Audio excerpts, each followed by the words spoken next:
nagsasabi na sila ay tagasunod ni Pablo, ni Apolos, ni Cephas, Pedro o ni Kristo. Kanilang mga pagkakabahagi, ang kanilang pagkagiliw sa iba't ibang leader na nagiging dahilan ng hindi pagkakasunduan sa pagitan nila. Ang mensahe ni Pablo ay malinaw.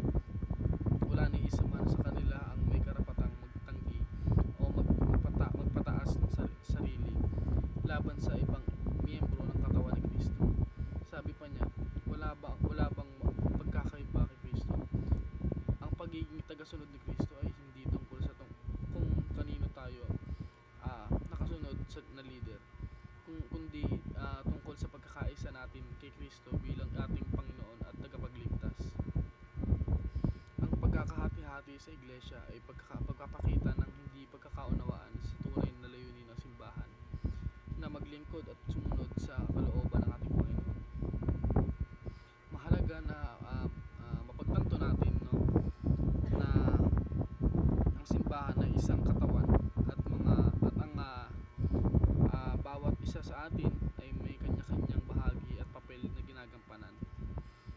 Hindi tayo dapat magtangkang humiwalay sa iba dahil sa mga pagkakaiba pagkakaiba ng pananaw o opinyon.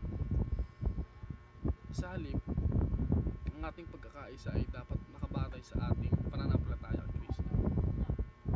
Hindi sa personal na pagtingin sa isang leader o sa isang doktrina. Sa pagkakaisa ito, mas mapapalakas ang ating pag-ibig at pagtulong sa isa't isa. Ang mensahe ng mga talatang ito ay nagpapaalala sa atin na ang tunay na unity sa iglesia ay hindi nakasalalay sa pangalan ng isang tao, kundi sa pangalan ni Kristo.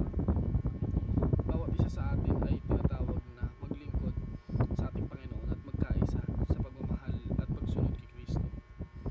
Ang paghihiwalay at pagkakabahabahagi sa loob ng simbahan ay dapat mawala at ang pag-ibig at pagkakaisa ang maghari sa ating mga puso.